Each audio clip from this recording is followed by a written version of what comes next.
So look at this. This is a model of the male penis. This represents the prostate. These are the testicles, and this represents the epididymis. Okay. Now, the epididymis, I see this a lot. Guys come into the office and say, Dr. Rachel, I've got a lump on my testicle. What is it?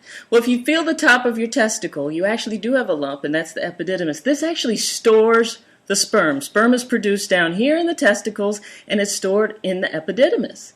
These tubes right here represent the vas deferens, which are the tubes that's going to take it up to the prostate. Now, the prostate gland is responsible for giving the sperm the volume. So when it's down here, sperm, there's just a little bit of sperm in there. Even though there's 30 million sperm and each time he shoots out, there's a very small amount of it. Most of the fluid, 2/3 of the fluid is going to be added once it goes through the prostate. So the fluid goes up.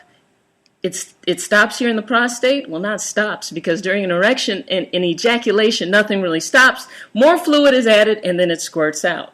So guys ask all the time, how can I get more fluid? So just if you look at our model here, what happens during an orgasm is the muscles start to contract.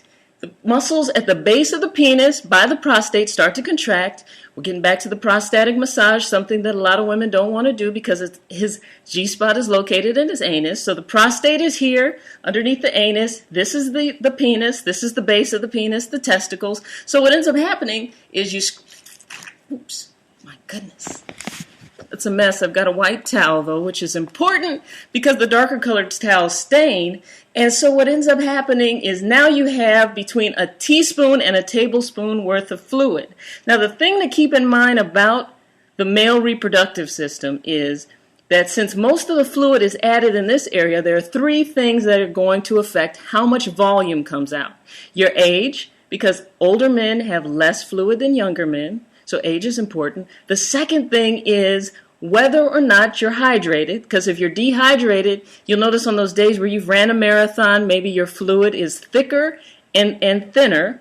And another one is your nutritional status, what you're eating and taking in on a daily basis. And the last thing is genetics. Genetics always play in everything.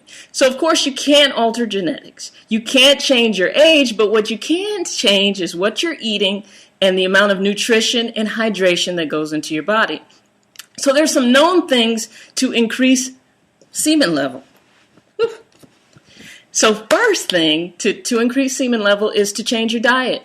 Eat healthier products and exercise because your testosterone level is going to go up. Testosterone helps produce semen, so now you're eventually going to have more volume.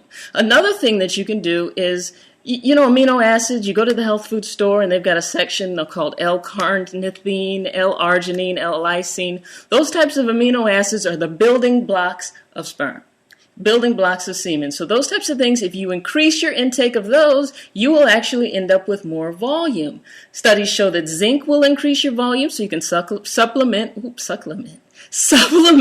with zinc, and also you can take in pumpkin seeds. Believe it or not, this is the perfect season for that since Thanksgiving is coming around.